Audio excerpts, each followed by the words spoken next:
My name is Arturo Gasa. I lived here from 1963 until 1975. During that time, well, I was going to San Diego City College, and I got involved in Mecha, got involved in providing services in the evening for evening students, because that's where I went to school. And then when they tried to put in the office here for the highway patrol, I got involved and kind of keep the property open for a park. And I also worked a lot with the campesinos through the Guadalupe Church. So that's where I went to church there. So I lived and I went to church in this area after I got out of the military until I finished school. And then after I finished school at San Diego State, I went up north. I remember being confronted by some police. Same thing was happening to us with the shrine we were trying to preserve for the campesinos. It seemed like everything we did, a lot of it was confrontational by mainly the police, but also with the growers that were in the area also. I just seemed to get involved in things that, as a student,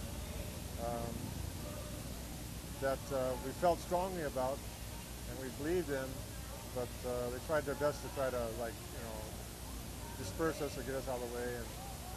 And as I said, I always attended church here on Sundays at Guadalupe Church.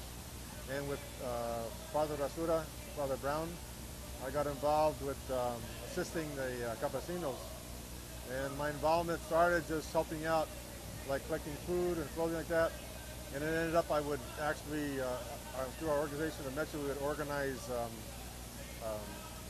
art and music festivals at the college. They would let us use the auditorium over there. And we would present materials from local artists, and also groups like, for example, La Rondalla in San Diego State would perform, different groups would perform there.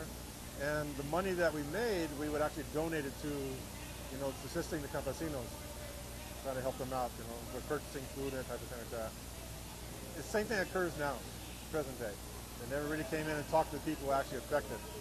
And since I was involved in the college at the time, and we were doing a lot of outreach, especially myself trying to get people who work during the day to go to school at night and that type of thing, we did a lot of outreach here in this area.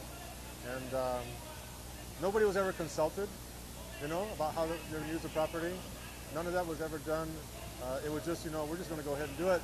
We could care less what you want to do. And then at the beginning, it was students from San Diego State, students from San Diego City College, I remember that's who I mainly worked with, that went and actually presented petitions and tried to talk to them about saying, this area really does need something, I guess, a gathering space. Like you can see, like today, it's really needed in this community. But it just fell on deaf ears. And at that point, then we found out, we're not getting anywhere with trying to do things in a, how can I say it, present things in a diplomatic way. We had to get a little more. So we came down, we would do sit-ins, we would do marches from the college down here. We would try to get people in the community organized to speak up about it, because really they weren't aware of what was going on. So we tried to, give them information so they'd be better informed about what was being trying to be done here. And we got a lot of support from the community. Once people get involved, once people find out, if you let them know what can be done, then we found out that a lot of people actually supported our efforts.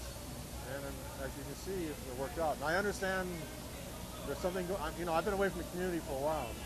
I understand there's still some things going on now as far as the retrofitting of the bridge, and I'm not up on that. I've been away for a long time, but I usually try to get down here once or twice a year just to come by and bring back good memories, when I go to school here.